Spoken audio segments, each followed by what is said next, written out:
If nothing else, Montreal Canadiens fans are to be considered fastidious.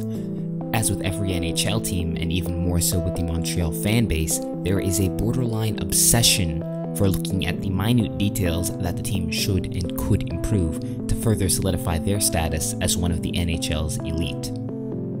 So with the dumpster fire of a start that the Canadiens have had thus far, the fan base is looking to hit the panic button, and rightfully so. Following their 5-1 win over the Florida Panthers, the Canadiens now have only one regulation win, they have the worst goal differential in the NHL, and they have managed to give away leads in almost 35% of games played thus far. This may appear to be a simple issue of a bad start for the Canadiens, but their struggles aren't new, nor should they be surprising. The Canadiens are a problematic team because their issues stem from a stranger underlying dilemma, and that is that they are a much worse team than they care to admit. And here's why. You could say that the Canadiens' problems are threefold: the price illusion, the lack of improvement, and the Montreal fan base itself. Carey Price is the best goalie in the world. He is in a slump, sure, but he is undoubtedly the best goalie in the world. While having the best goalie in the world in your franchise is a very good thing, it can hide some key issues that will only present itself once he gets injured or begins to falter. That is what's happening to the Montreal Canadiens, and it is not the first time either. The price illusion casts a heavy fog over the Montreal Canadiens, and it has exposed their weaknesses, and there are many. In the 2015-2016 season, the Canadiens lost goaltender Carey Price for the majority of the season, and they suffered. The National Post uploaded an article during that time where they talk about the Habs' misfortunes without Price and state, "The reality is that fans found out for the first time this team's success revolves around Carey Price."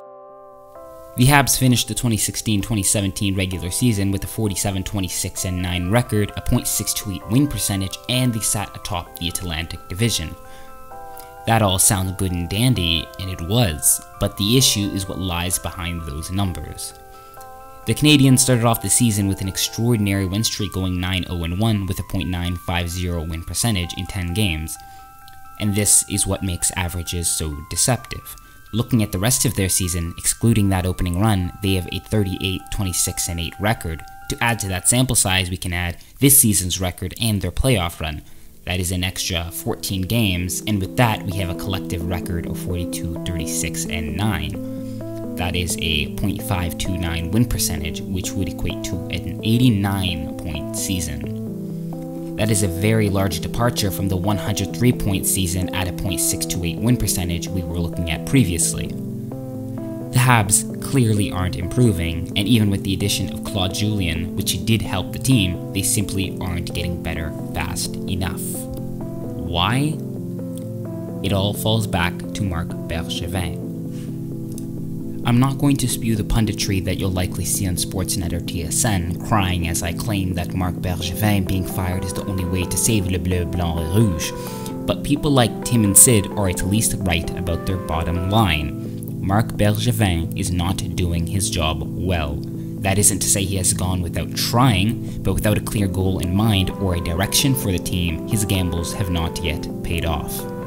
Things begin to look worse from here. When evaluating every single trade that Bergevin has made thus far, and comparing the total point production of the acquired players relative to those that were traded away, Bergevin's reign as Montreal's general manager begins to look sad. Adding up every single player that Bergevin has acquired through trades point totals in Montreal, we get 317 points.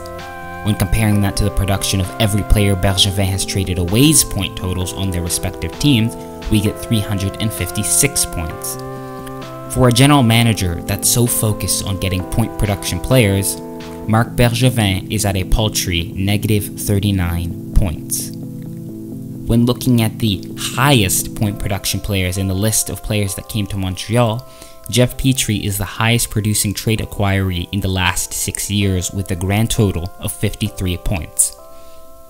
If Jeff Petrie, a defenseman, at 53 points is the best Marc Bergevin can do, then that is extremely concerning to say the least.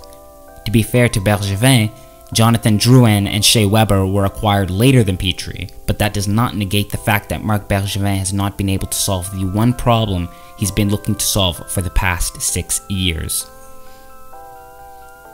To add insult to injury, Alexander Radulov, the second highest producing Canadien last year, acquired through free agency, was subsequently let go due to contract disputes.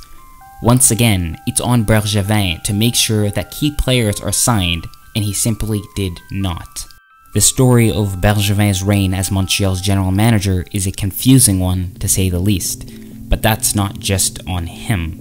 The culture behind the Canadiens are a big part of the reason why Bergevin isn't able to do what he needs to do to make Montreal a better team.